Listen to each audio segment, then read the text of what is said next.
What's up, guys? Scott Lowe here. I'm here with Anthony Gallegos. Hello. And we are going to break down the new Battlefield 3 gameplay trailer. As you can see, we've got some staticky effects in the beginning. You can't really make much out there. It's just kind of like the silhouettes of other people. But if you're looking right now, you've got the full kind of glimpse at what gameplay will entail. You've got, a soldier climbing out of an unknown vehicle. It could be a helicopter, it could be an APC for all we know. And into this kind of like massive expansive level with a bunch of other soldiers in it. Likely an APC the way he's coming down a ramp and you can see the other APC in the distance. Yeah. And him in the way that the guys are outfitted, such as the guy that's in the center of the screen right now. You can see he has a saw, and with their uniforms and them coming out of the APCs is indicative that DICE has really done their homework of putting together a Marine First Recon Squad. Yeah, so again, you kind of get a sense of the scale of the maps and the kind of number of characters within a scene. Again, this is all gameplay material, so you can actually, get a sense of how big they're going with this, and this is definitely going to be a big game. So kicking forward a little bit, we are looking at some sort of kind of tactical planning meeting. If you check the map a little bit, if you zoom in, you can actually see that this is what appears to be Tehran, Iran. So. Yeah, that is one of the kind of established locales of the game, which also include Paris and New York. But again, Anthony, you could speak a little more to kind of the equipment in this scene, the Recon. The squad leader in this scene has an ACOG scope, which, from our resident expert, was explained to mean that, you are the squad leader, and that is why you have an ACOG scope, because your position is to determine lines of attack and point out enemies rather than be in the front line. So there is possibly the idea that you'll be commanding a squad. Even again here in the next scene, you're behind everyone. Up in the middle we can see a comms guy kind of in the middle keeping everyone together. But yeah. Really, you're the kind of the guy in the rear tying everyone together and potentially ordering them around. And again in this scene you can see the real full force of Frostbite II, which is DICE's brand new engine. You've got particle effects in the background with the light exploding. You've got dust falling from the ceiling that gets the rays of light kind of dynamically flowing across the entire map. It really is a beautiful looking game from what we can tell here. In this next scene is where we kind of get a good first look at the ANT engine. Engine that they're implementing to see how realistically they can make the characters move. Yeah, so you're getting a really fluid kind of one swift motion with the way the soldier impacts the door realistically with almost sort of a sense of force. And then you cut down to this hallway, this alleyway running. And if you take a look at the gun here, you can tell the detail of the Frostbite II engine with the kind of scratches in the gun stock, as well as down towards the scope. And at the end, you can actually see a flashlight attached to the barrel of the gun or the grip of the gun. Which leads us to believe there could potentially be an extensive modification system, in terms of adding on, lasers or flashlights or even suppressors to your weapons.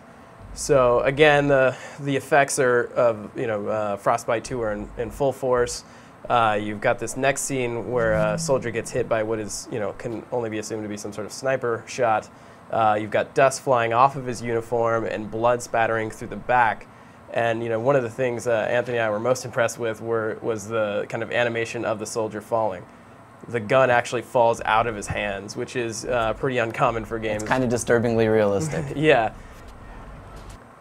So yeah, cutting ahead a little bit, we've got some sort of continued scene. Obviously, we don't know the chronology of this this trailer, but what we can only assume is the same city. Again, the sense of scale is amazing. And the detail and the weapons and the Frostbite engine are insane. You can actually see the reflection of the environment in the scope, which is pretty cool. Clear, and again, like you were talking about with customization, here you can see it's not the same weapon. He has a cloth wrapped around the end of his stock, so I don't know if it's because he picked up a different gun or if you do indeed play as other characters. Yeah. So, okay, moving forward a little bit, we've got a pretty intense battle scene. If you look at the palm tree, the effects that are going in, the kind of the physics engines where the every little kind of leaf in the palm tree's frond is actually blowing from what could either be some sort of helicopter or explosion. And you also get a first look at another kind of gun attachment, which of course is the holographic sight.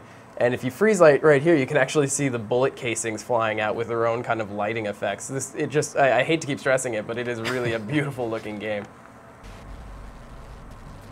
So yeah, jumping back a little bit, you see the return of the kind of the crazy animation system of each player, like falling through the grate, and then here you're actually, the return of prone to the Battlefield franchise. Which was gone in the Bad Company games. Yeah, you could only crouch. So here you've got like a full prone shot, and again, a good glimpse of the detail of the weapons. And a little bit of destructibility here with the Frostbite engine as the cover is blown apart. Yeah, every little brick and piece has its own kind of like, again, kind of its own physics, and they're just flying all over the place, which is pretty amazing. So, yeah, you stand up there and you get a full glimpse of some sort of hotel. Again, we can't really determine what locale this is specifically, but, again, this is a pretty aggressive, pretty open kind of scene here. You're firing upon a hotel that is, obviously on the other side of a street, so the scale of the map is a little less linear than probably some other shooters out there. So, yep, and then you cut to the actual Battlefield sequence with a loud booming kind of theme there. Fall 2011 release, of course. And then, oh, what was that? One last punch to the face from a guy amidst a flurry of J.J. Abrams lens flares.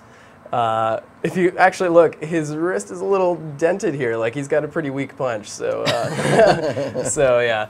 So that pretty much wraps it up. Again, you got this screen here. The Back to Karkland Pass expansion pack is coming with a pre-order edition, which of course includes 4 kind of retro maps that are being quote-unquote reimagined for this game. So more details on that when GDC rolls around. So stay tuned for updates.